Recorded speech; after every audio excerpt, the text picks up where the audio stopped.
I knew in the 4th grade that I wanted to be a television reporter.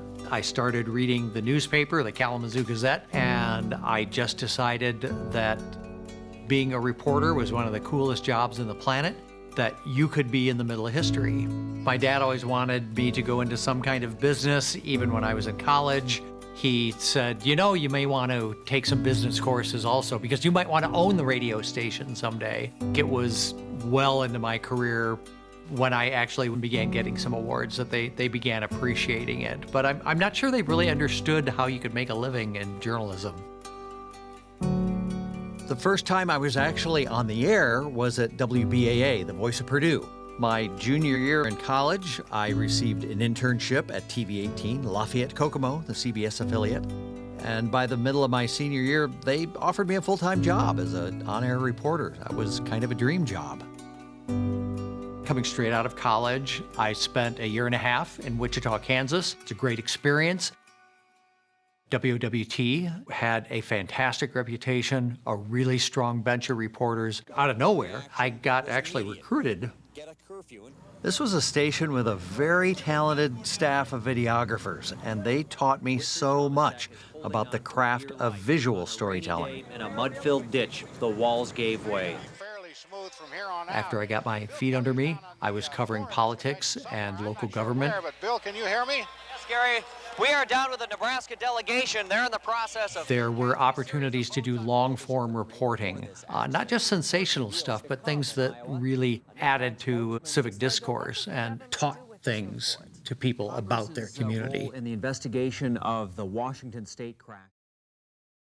Channel 6 also gave me the opportunity to produce my first documentary.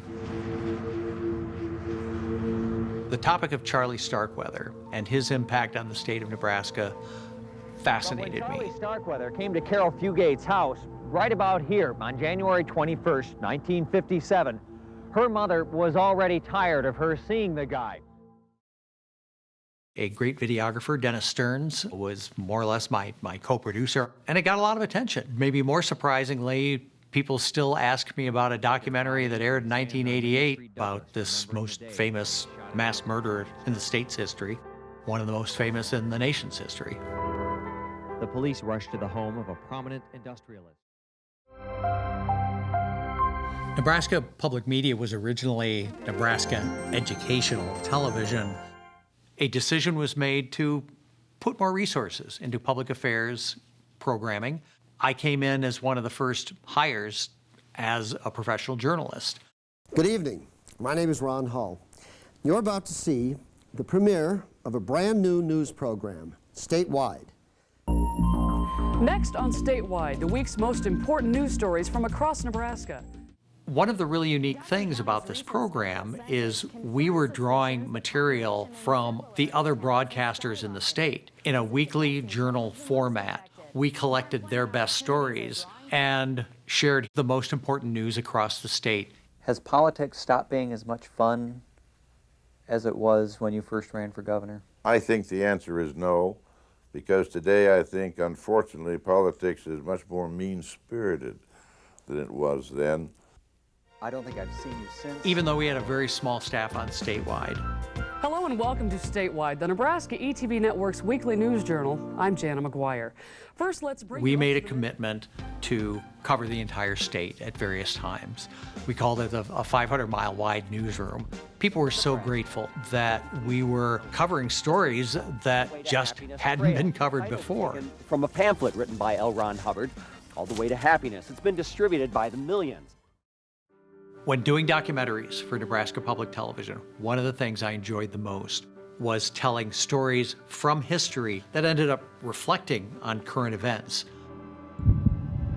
Plague, influenza, Ebola, the most contagious and deadly diseases in the world could be on our doorstep overnight.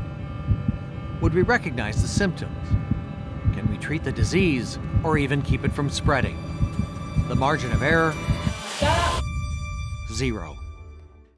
It has been extremely difficult to get mid-level dealers to testify against Nebraska, for a long time, did not have access to cameras in the courtroom. The Chief Justice of the Nebraska Supreme Court decided that that had gone on long enough. There was a committee created to work with reporters and develop the rules. It was fascinating to be part of that process, to find ways to tell stories while still protecting the integrity of the court system and making sure people could get fair trials. What's on Channel 7? I'll tell you what's on Channel 7. When the anchor chair bears a new head of hair, you can bet she won't even know who's The Omaha Press Club had a satirical review that was put on stage every year. It was a benefit for scholarships. We would make fun of both local political leaders and we'd make fun of the media itself. Went to a doctor in Des Moines town, wanted a baby. I'm not sure we could do that anymore. So here I am now with Nebraska Public Media. I still produce documentaries, provide online content, and file stories for radio too. And that's fun because it's a full circle back to working as a street reporter occasionally. In Winslow, Bill Kelly, Nebraska Public Media News.